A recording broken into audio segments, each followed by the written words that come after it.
Awesome. Good afternoon, everyone, and thank you so much for joining us today. This is our second installment of our webinars where we will be exploring eco-mobility and clean energy public transport alternatives in South Africa. If you haven't met before, my name is Jessica Ngwenya, and I am part of the COPAC team and the Climate Justice Charter Movement.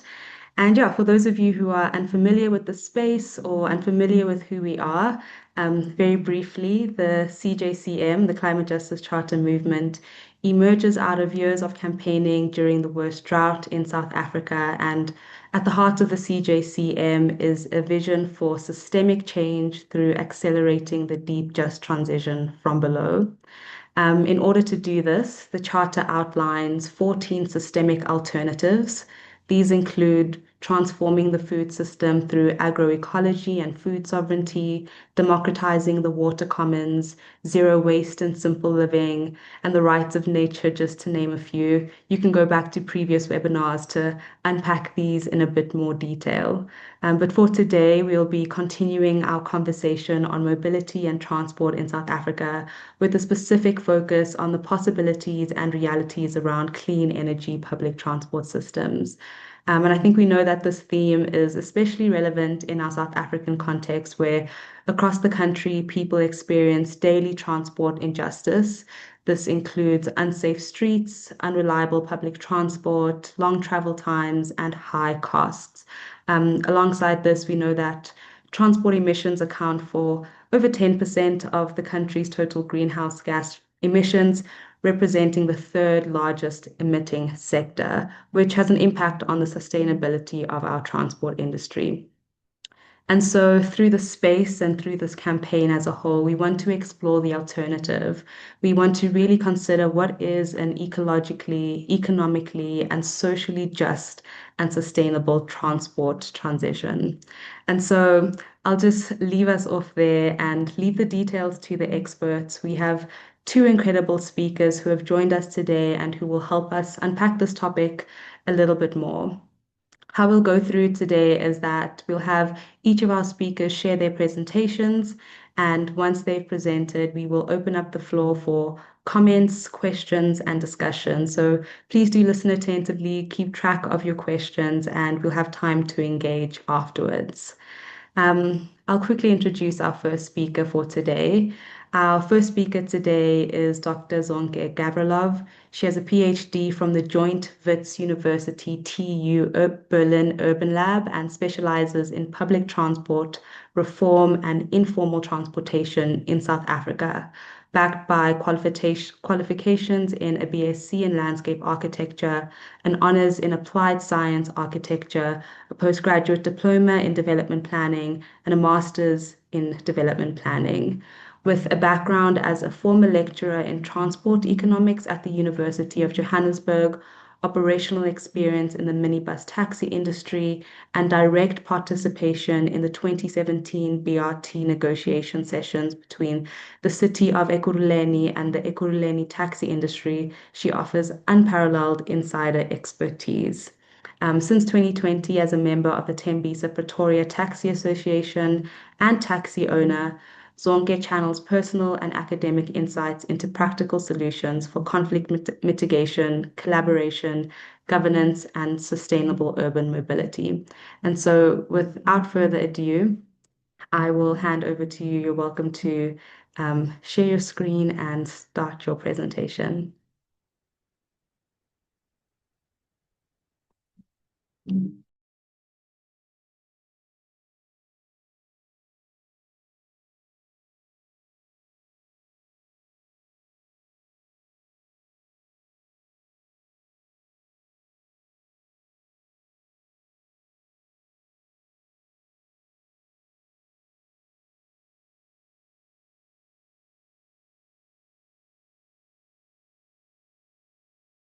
Can everyone hear me? Yes, we can hear you. You can hear me and you can see, right? Yes. Okay. Um, so, so as been introduced, I will be just speaking on the idea, on the topic of clean energy and the deep just transition in South Africa. I was hoping not to share PowerPoint. I was hoping to just speak because I thought it was a panel, but um, either way, this will just be, these are just my notes to guide me. Um, so basically, it's very important for me to introduce our taxi industry. This was actually a slide that was shared by someone from Santaco, the former Santaco regional head here in Johannesburg. So just Sorry to get, to interrupt, Zonke. I think your slideshow stopped showing. oh, is it? Okay, let's do it again. I'm also okay with not using slideshow. I can just speak. Yeah, that's So, perfect. That also. okay. So you can see me, right? Or should I? Uh, I am. You can see me because I can't undo the the camera. I'm not getting any feedback. Jessica, can you see me? I'm just seeing your name on the screen. Okay, let me stop sharing. Maybe that would. Okay, so let me just share. Maybe that will help. Can you see the PowerPoint? Yeah, we can see Oh, the PowerPoint now. okay, Oh, okay. Then I'll no, just speak. Not anymore? yeah, it's gone off now. Okay, so clearly I'll just leave it. I can see what's going on. I need to stop, just share camera, I guess. I see here. Is that it? Yeah. Is it Yeah, clear now? Okay. And I will just use it as my own notes. Okay. So, greetings, everyone. I am sorry about the technological glitch, but I'm glad that we're back. So I've been invited to speak on the just transition, specifically looking at informal transport sector, necessarily the paratransit industry. So I will not, I'll only be focusing on three aspects as there's a lot of, there's a lot to speak about when you think about just transition. So I'll only be speaking on three topics that have to do mainly with public transport reform, or I'll look at urban transport network optimization and conflict resolution.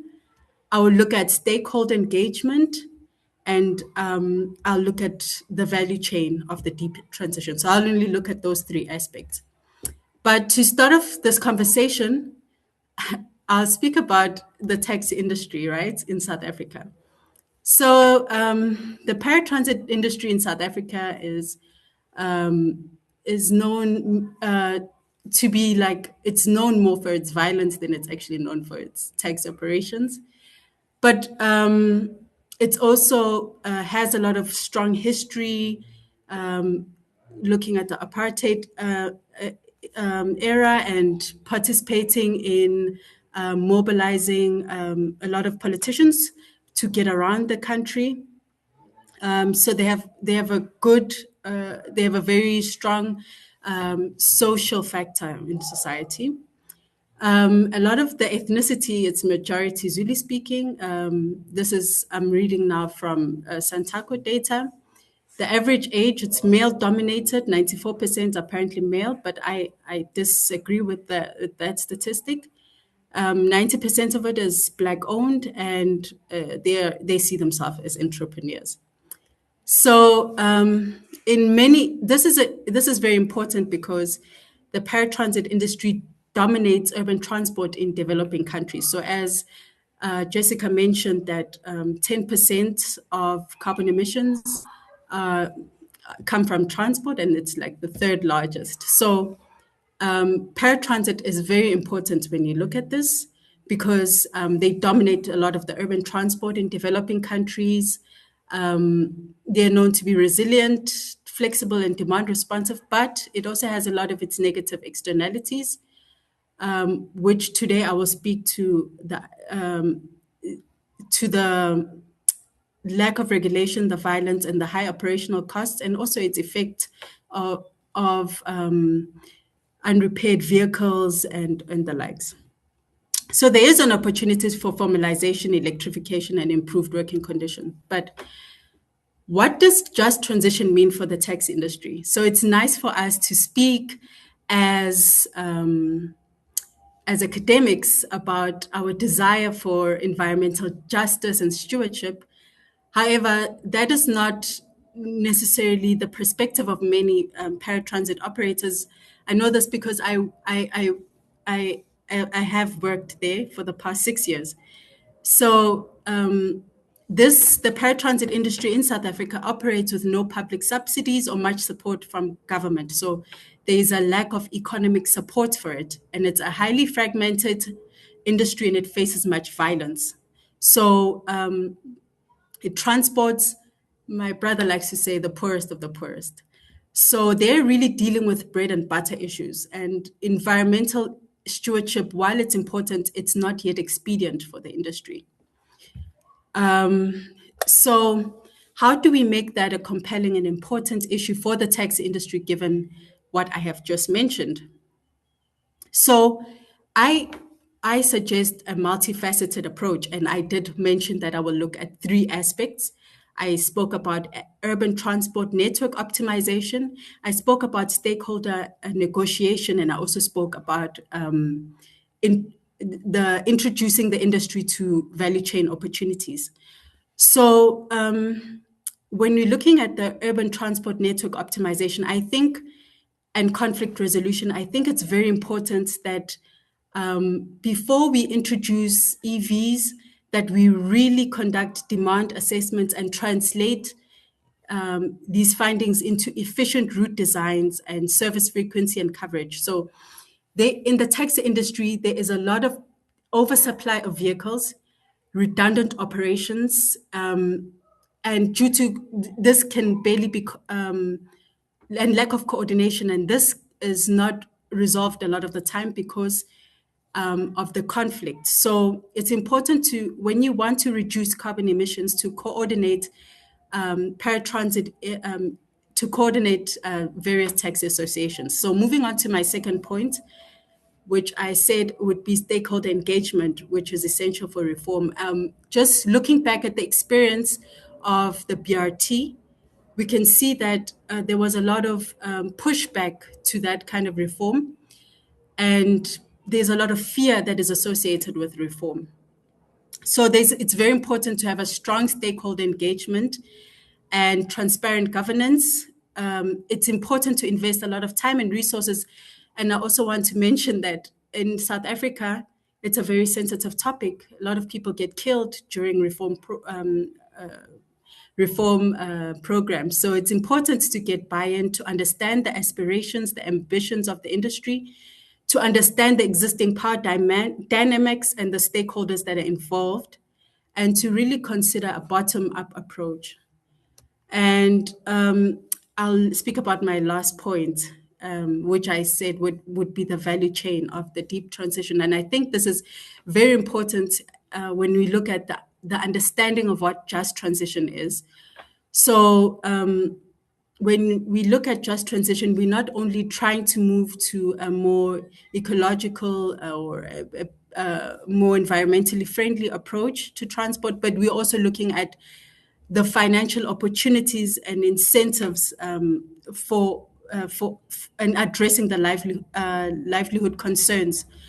So it's important, when you want to secure the buy-in, you need to address the livelihood concerns of people, to present the cost-benefit analysis of transitioning. For example, when you're looking at EVs, it's important that you present why EVs are important on not only ecologically but also economically, like lower maintenance or durability, or that you save on operational costs such as petrol. And it's also important to address the practical implications of this transition, be it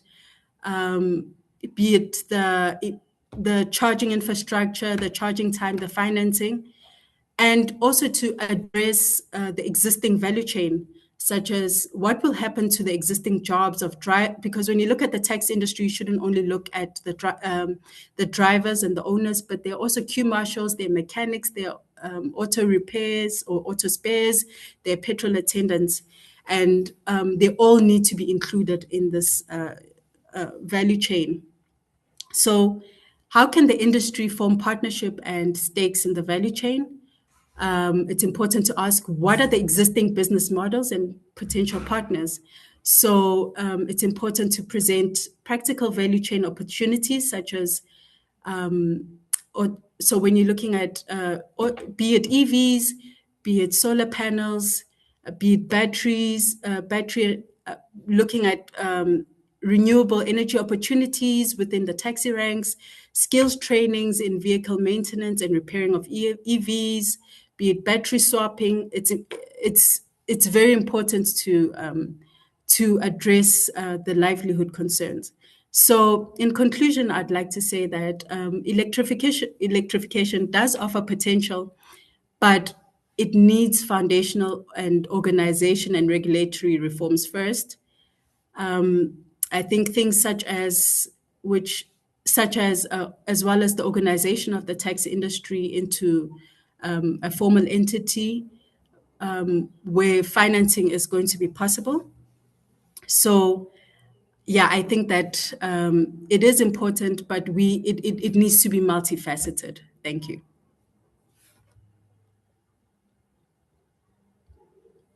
Thank you so much for that presentation. I think what you said was really helpful and interesting. I think for a lot of us, when we start to speak about electrification of vehicles and clean energy, we can get lost in the hype around that. And I think you've really grounded it in sort of bringing the realities around the taxi industry, which is such a huge industry in South Africa. And so, yeah, I'm excited to unpack that a little bit more. Thank you so much. Um, I'll introduce our next speaker. Our next speaker is Professor James Chakwizira. He is a full professor in the Faculty of Science, Engineering, and Agriculture at the University of Venda. He is also an extraordinary professor at the Unit of Environmental Sciences and Management at Northwest University. He has taught, published, and consulted on national, regional, and international projects and programs in Africa, Asia, and Europe. He is a registered member of the South African Planning Council for Planners, the South African Planning Institute, and the South African Institute of Civil Engineering, among other professional affiliations. He has published, taught at universities in Southern Africa, practiced in both the public and private sector, leading multidisciplinary teams and units concentrating on local, regional, and national spatial planning and development, urban designing of precincts, neighborhoods, and spatial development frameworks, sustainable regional economic development, climate change and adaptation, urban design, smart cities, regional integration, appropriate technology, poverty reduction, post-mining landscapes, wealth creation, and sustainable human settlements. One of his co-edited open access book publications, which is linked to this webinar, is entitled Green Economy in the Transport Sector, a case study of Limpopo Province, South Africa. His research interests include satellite navigation applications in the built environment, transport planning, spatial planning, post-mining landscape, infrastructure planning, rural and regional development planning and management. His career objective is to provide thought leadership and direction in the generation and application of knowledge, skills, and competencies to resolve the global and local rural and urban planning challenges facing communities and societies in the world. Thank you so much for joining us. I'll just share your PowerPoint and then we can get started.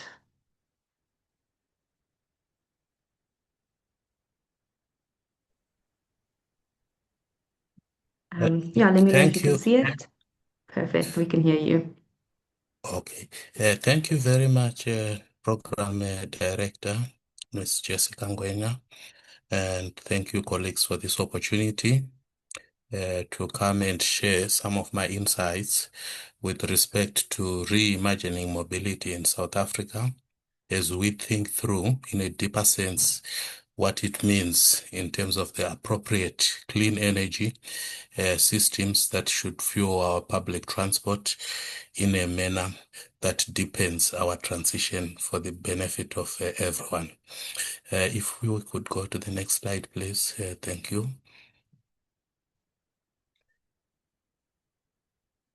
I have 29 slides, but I'll be able to go through them, within the allocated time. But what I will emphasize on is that the first 3 to 5 slides, I will just try to do a high-level sketching and framing of the reality of public transport transitions in South Africa, so that we have an idea of where we're coming from and how we can try to vary the narrative. Then I will also just highlight some of the headline, not just public transportation issues that are linked to the main, transport modes in South Africa, with a slight inclination towards road transport.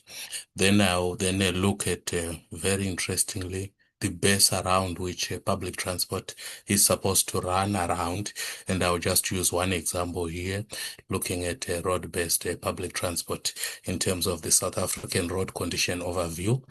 And then from there, I will skim through some practical application examples that tend to tell us some story around the strengths of the existing, systems, and also the opportunities that are there as we try to transition and migrate to, a much more just, public transport economy, as well as the constraints that we need to factor in and come up with ways of converting them into opportunities. Then the last one is the normal acknowledgements. If we could move to the next slide, please. One of the key issues that we need to always ask ourselves are the hard questions around the reality of public transport and the need for just transitions in South Africa. And when we are looking at that, we'll find that what becomes a key is that there is a complexity as we try to map the future, as we try to map the multiple pathways that we can use as we try to resolve existing public transport constraints within both the urban and the rural space. And what is also important is that our thinking should not be constrained to thinking within one specific compartment, like perhaps concentrating on creating an efficient public transport that is just in terms of transition in the urban areas because of the numbers, because then we will ignore a big portion, which also is the rural component or dimension of, public transportation in the country. And we should try to understand how different shifts and changes around technology are impacting how people also travel over space in time, and also the transport modes that they are able to use. And everyday public transportation experience and perspectives are very critical, because ultimately the story of a complete and optimized public transport just transition should be about elevating everyday life experiences for everyone to live a happy and prosperous life.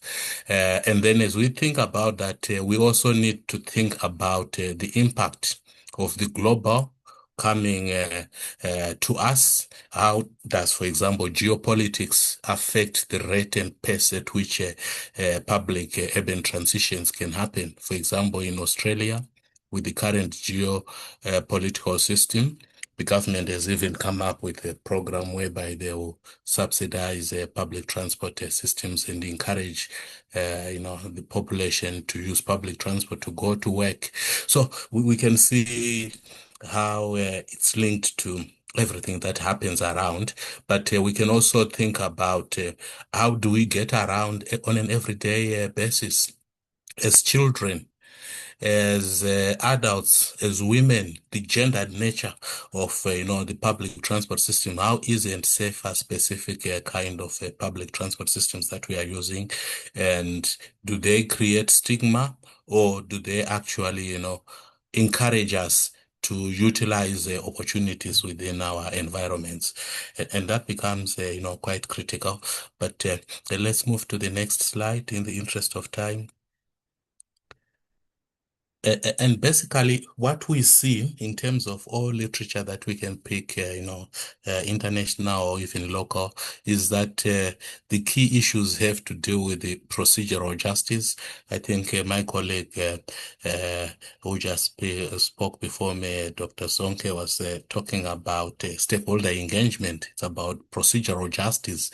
How do you ensure, workers, for example, or entrepreneurs, for example, in the taxi industry, but communities also, and those involved in the whole value chain that supports, for example, the taxi industry, are able to find their voice, their space, and, their economic enterprises within the system.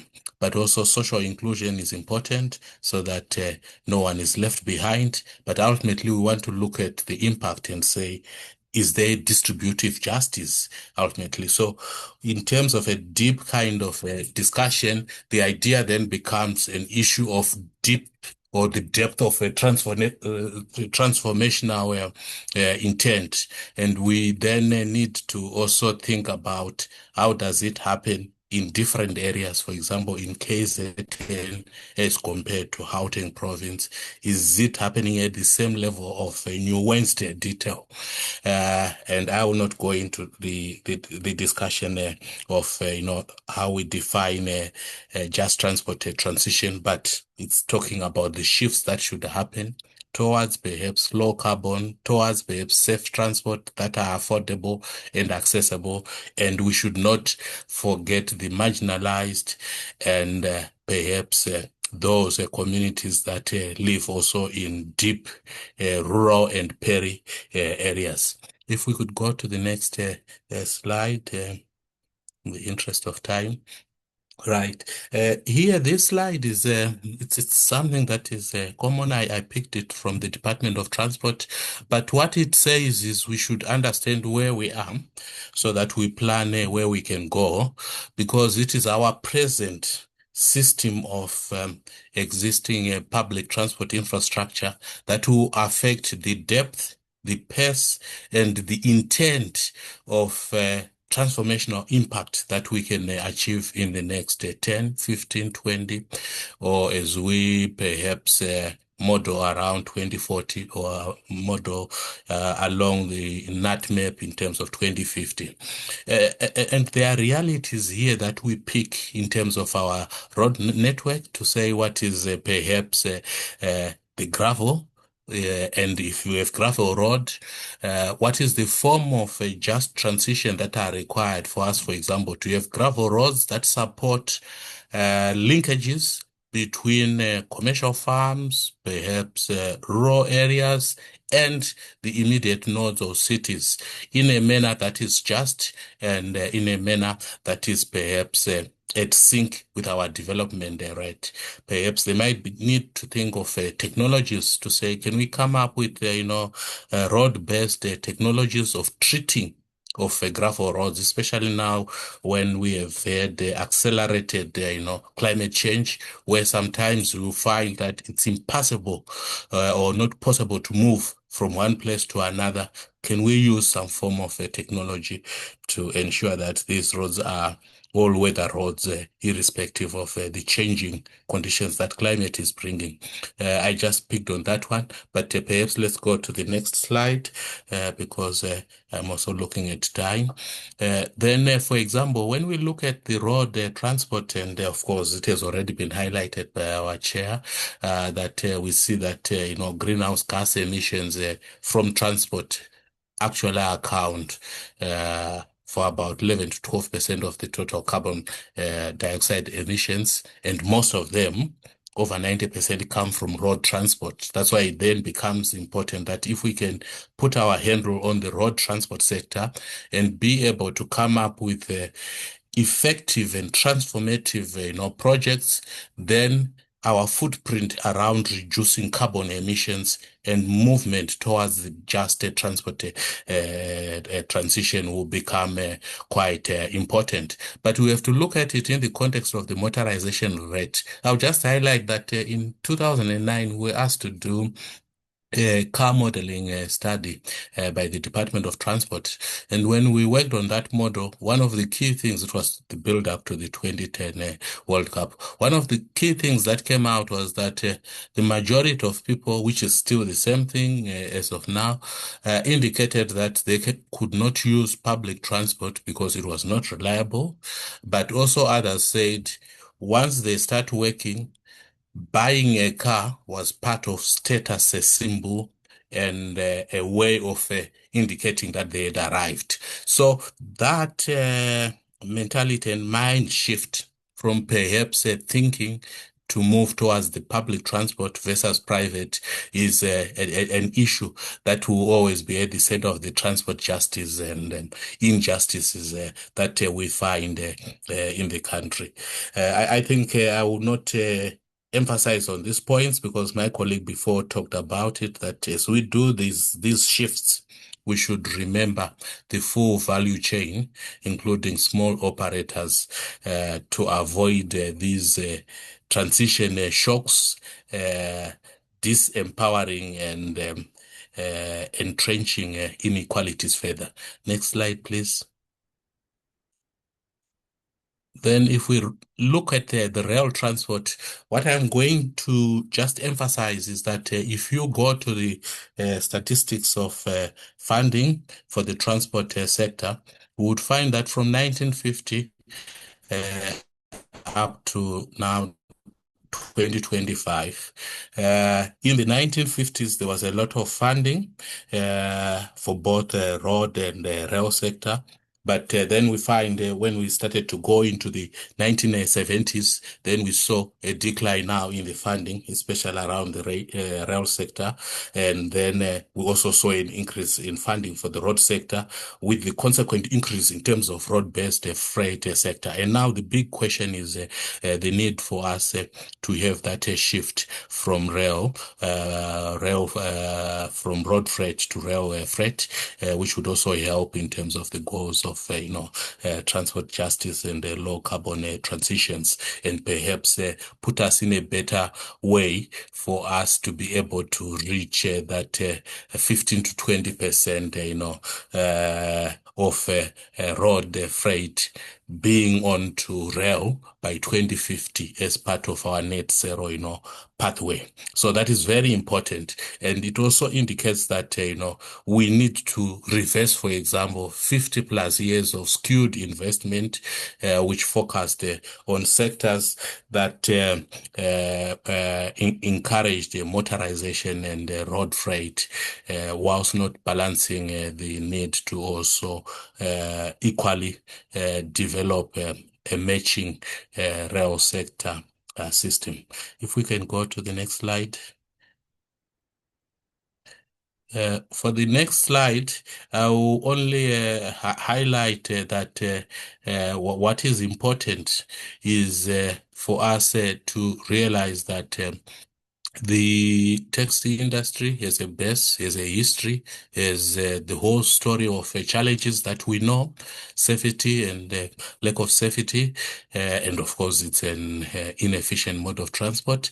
But there is a way of transition that is possible in terms of electrification, but also in terms of increasing safety levels. We have even seen partnerships that have been happening between Toyota and Santaco around Wi-Fi enabled kind of systems, which allows people to be in communication and contact with their loved ones, etc., which is also increasing the idea of a more kind of open transport system, which is moving towards. But it's small gains, but we need to continue to work with the system and get it to the logical kind of conclusion. If we could move to the next slide. In terms of the next slide, what I would just emphasize is that when you look at non-motorized transport, especially in rural areas, it's not a choice. It's actually an access issue. And because it is an access issue, as we try to think about walking and cycling, even in urban areas, we should see them as part of the essential transport modes and not as a residual modes. And, investment should also be balanced so that we reduce the high exposure to road safety associated with non-motorized, especially walking systems. There are options. There are the walking buses, systems that can be introduced in urban and rural areas, which increase safety and security, but are actually quite green and allow other forms of methods of learning in terms of transportation green systems. If we would move to the next slide, please.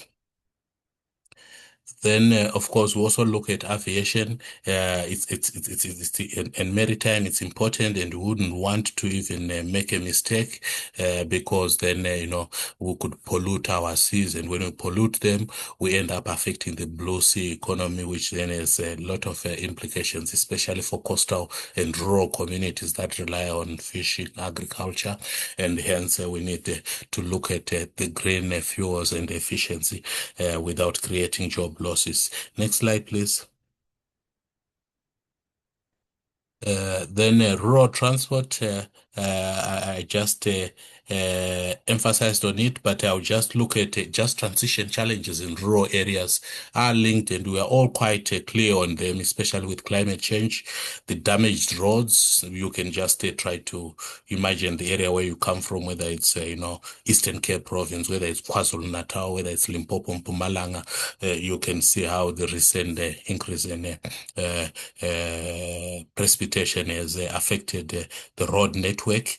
And then, of course, there are the issues of infrastructure projects often tending to bypass local labor, and there is need to balance such that as these developments and transitions are being done, they provide enough conduits for the locals to also be upskilled and mainstreamed in the just a transition and climate resilient transportation infrastructure responses.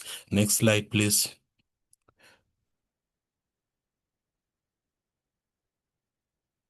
Right. I think here what we see is if you look at where you have the red lines, those are our major areas, and those are also find we have high rates of the site, and then you find the areas that are, for example, light blue.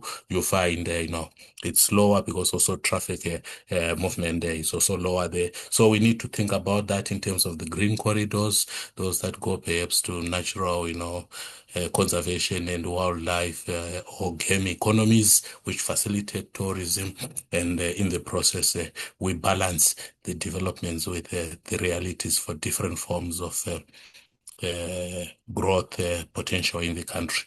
Let's go to the next slide, please.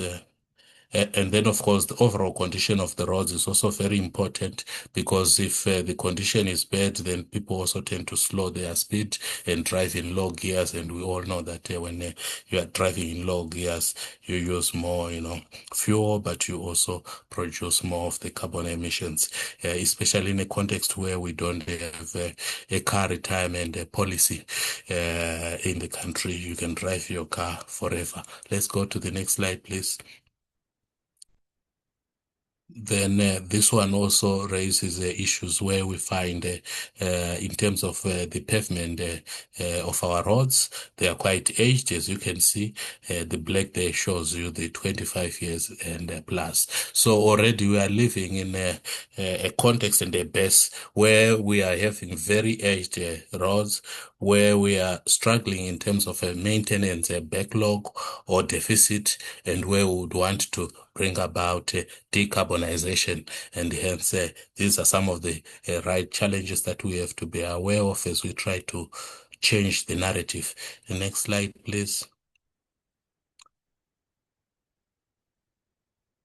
I think this one just shows in one sentence where the roads are actually quite poor, and you can see with the red, and you would understand wherever you come from in terms of what has happened to our public transport, network, and how we need to also work around it. And as we work around it, perhaps there's an opportunity to start to look at green roads, green labor technologies, green procurement systems, etc.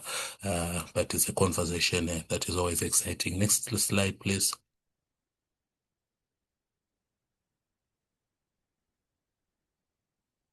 I think here I will not spend time, but it just gives us an idea. Let's skip the next two slides, Chair, so that I can move to, yes. Then here it's just in one word, and Chairperson, you will help me. We want to move fast. Here in one word, you would find we have challenges in terms of our new public, housing programs that we are developing, even the priority human settlements development program housing.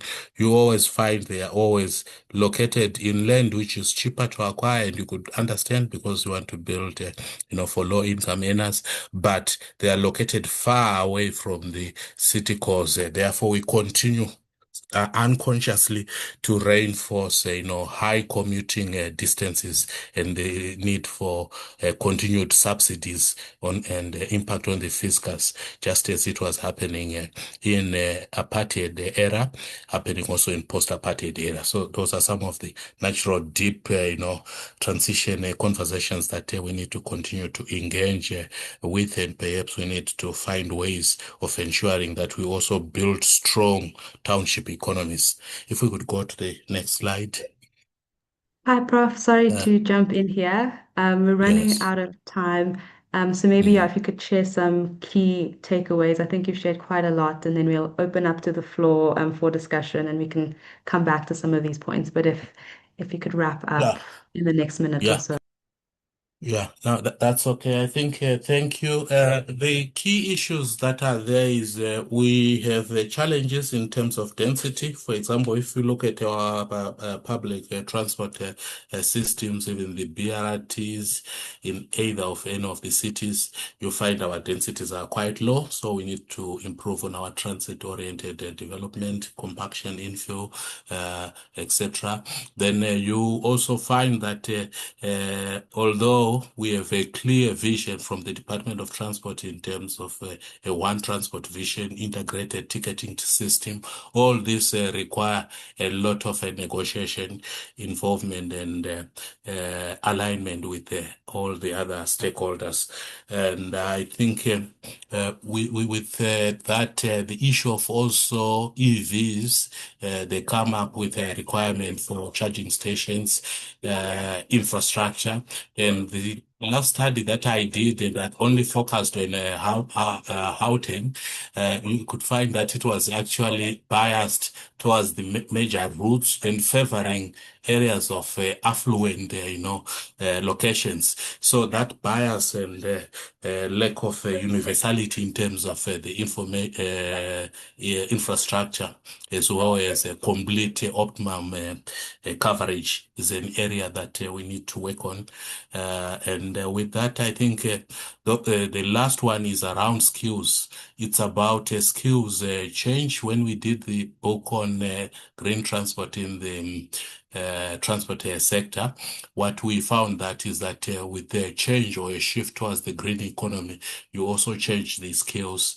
Instead of focusing on the ICE vehicles, you now are looking at the EVs vehicles and the type of skills that go hand in hand with that. And universities, our TVETs, then they need to also change their curriculum to ensure that you teach and you prepare, the graduates for the new economy. With that, thank you, and I will be available to respond to any questions. Thanks.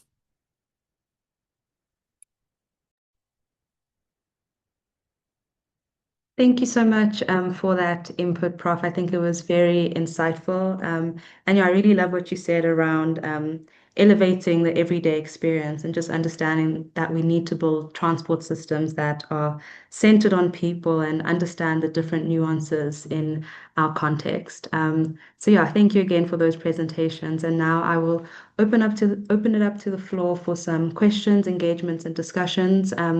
You can raise your hand or drop a question in the chat. We'll take maybe one or two at a time, and then start off with another round. Jane, I see your hand raised. You can unmute and ask. Hi, have I managed to unmute? Yes.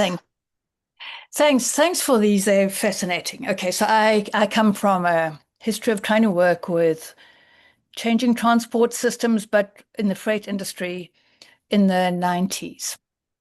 And a lot of these issues were the same, that still affect us now were the same because it was a time where, for example, we started losing the Road Freight Association, basically started to win over the rail and the rail network for all the various reasons. So what I want to really say here is I really appreciate taking account of the complexity of what we're looking at.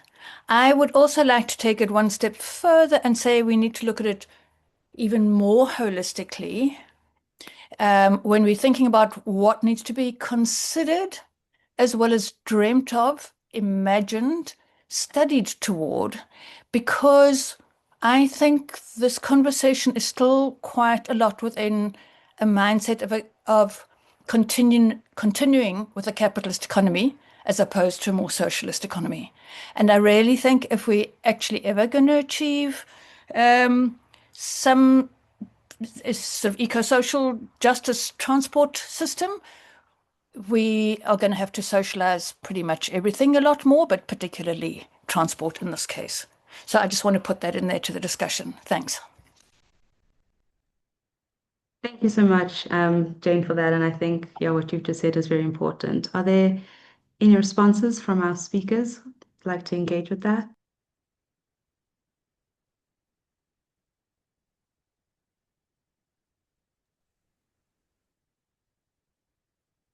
Thank you, Chairperson, and thank you, Jane, for those observations.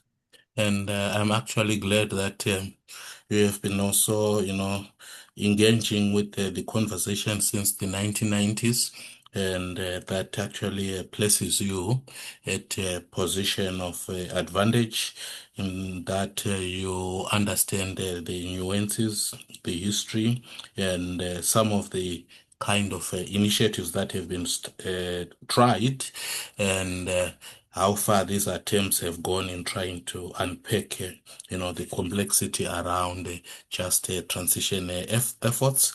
I also agree with you that we need to keep the discussion alive and to imagine much more deeper. If you look at Gilles and his original thinking around the transition, theory, and what he was talking about is us thinking in terms of foresighting or foresight studies, in this case around, social justice in our transport sector, that we can start with what is within the reach of our current imagination, which is, what can we most probably do in the next 5 or 10 years, or in the next 1 to 3 years, those that are easy gains.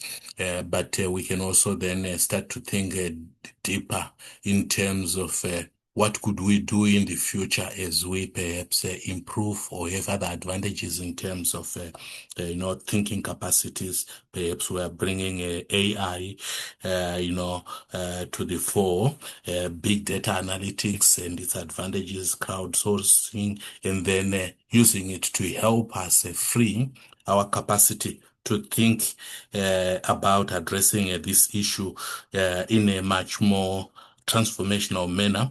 And perhaps you raise a big issue, and I was thinking about it when also my colleague Dr. Sonke was discussing in terms of the ladder of deep, just transport transitions to say at which level are we really?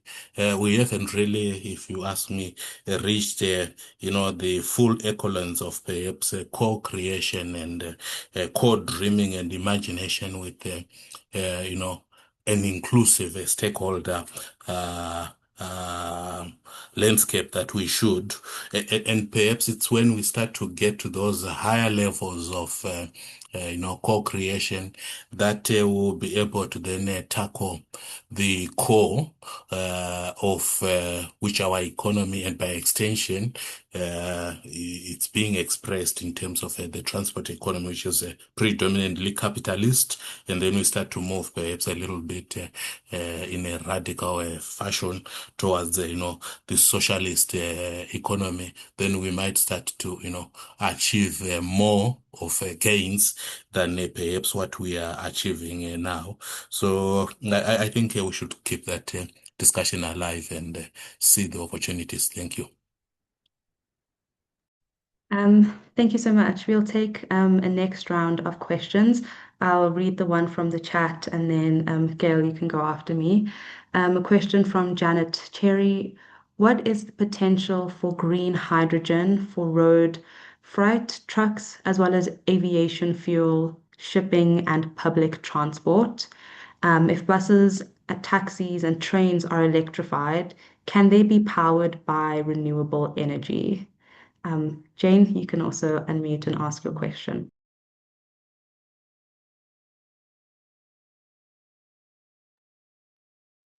Sorry, Gail, you can unmute. I saw your hand.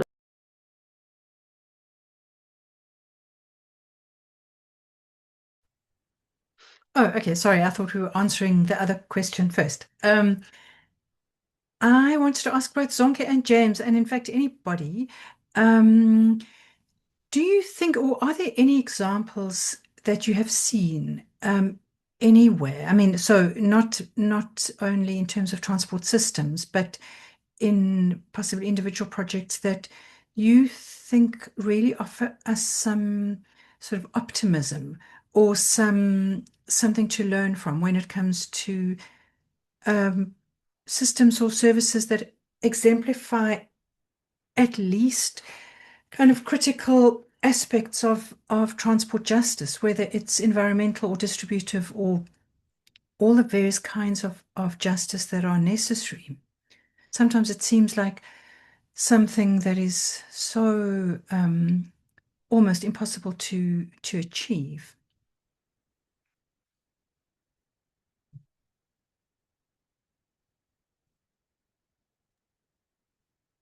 Thank you for those questions. That Professor depressing James. question. Sorry. I think it's important that we try find some hope. Professor James, Dr. Zonke, you're welcome to engage. So I think obviously I think it's easy having been an academic. I can say that it's very easy to be very critical, and always be very idealistic, or I guess. But I think we should recognize the attempts, and in that regard, I think for me the project that was very interesting to me is the one that was presented at the by the World Bank at the just the conference that happened now in Washington, where they were corporatizing the tax industry, looking at each association. So they have run this pilot and now have scaled it up, and they have now 2 associations that they have managed to corporatize, and have managed to organize them in such a way that they can now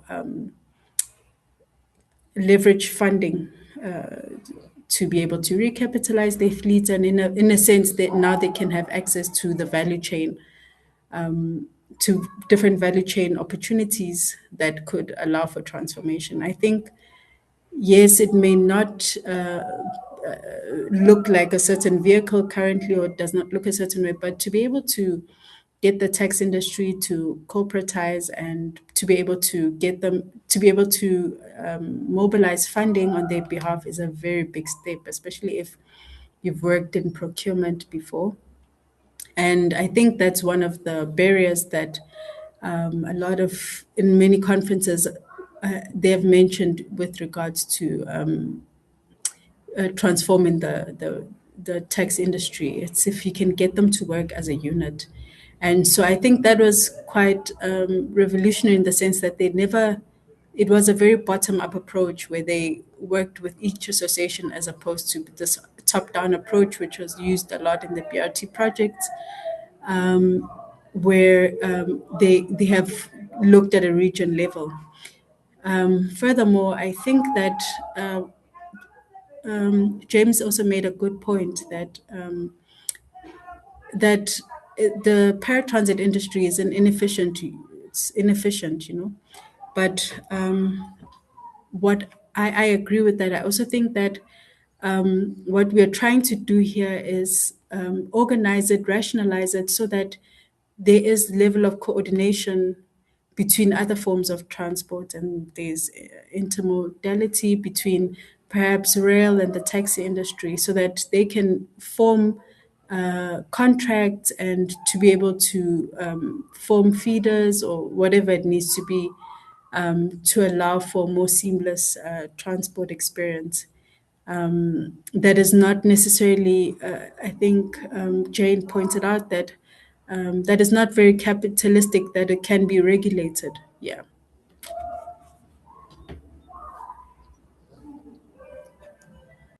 Thank you for that. Professor James, would you like to share any feedback or response? Thank you very much. I think it's becoming deeper and more interesting, which is the importance of the webinar. I think in my presentation, I didn't talk about the issue of green hydrogen production in South Africa, which I think one of our colleagues is raising some issues around it, which questions are actually quite valid. And what I can say is that at least we have a framework in terms of the hydrogen, optimization and development roadmap as developed by the Department of Science and Innovation. We can see some clear kind of targets, like the suggestion that perhaps between now 2026 up to 2030, we should be able to be producing about 500,000 tons by every year, and then perhaps 10 gigawatts of electrolysis, and perhaps increase that. Which I think is very important. We have also seen that there are some hubs that have been set. Of course, they take long to reach their full potential. We know about the Johannesburg one, the Durban one. These are in metros or urban areas, but we have the Mokala-Kwena one in Limpopo, which is predominantly rural, although the actual town in Mokala-Kwena is urban. And we can see that there's this opportunity of solar and wind being used to helping us in decarbonizing, the heavy industry and transportation sector. Of course, jobs, there's always a big question mark that hangs there, because they normally share statistics in terms of the direct jobs that are created, but they don't talk about the value add or downstream kind of jobs or upstream kind of jobs. What I could indicate is I think there is opportunities for the transformation, for example, of service stations and the use of, the infrastructure. All those roofs, they could be used, to capture energy, which is then transformed and used perhaps to be, to charging the batteries, of the EVs. There's also the opportunity of, as the transition is happening, if we look at our average daily traffic per specific routes, etc., and even the traffic that comes to a service station. Also, just having energy that can be harnessed and then used in that process. So there is that opportunity. In Limpopo, when we were doing our green study, we were exposed to the Mabele fuels, biofuels, and how that could also help. Although the challenge with that, in as much as it's practical, it's the big debate around, food security versus, powering, the transport and the energy sector. But thank you for the questions. They get us thinking. Thank you, colleagues.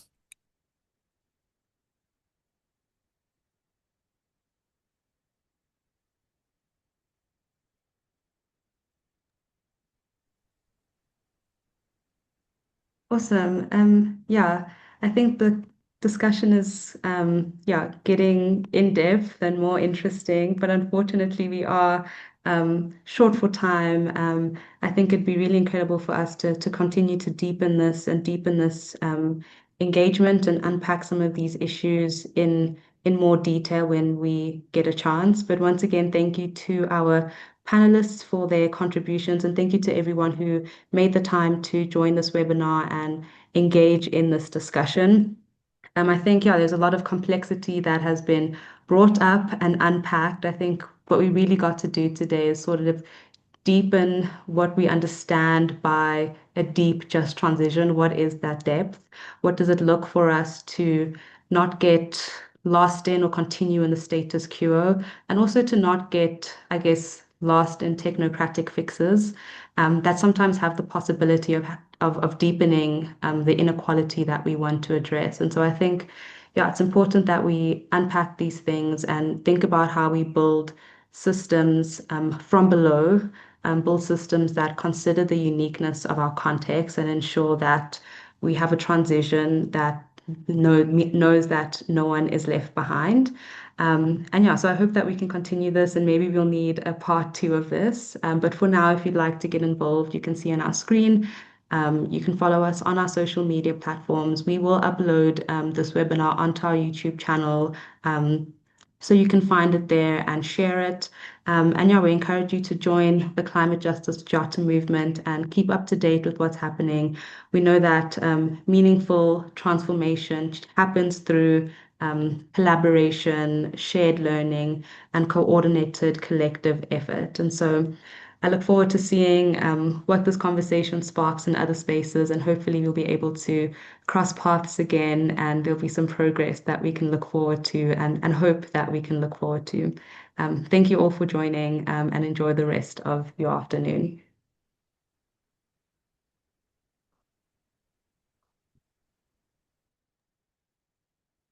Chair. Thank you, colleagues. Bye-bye.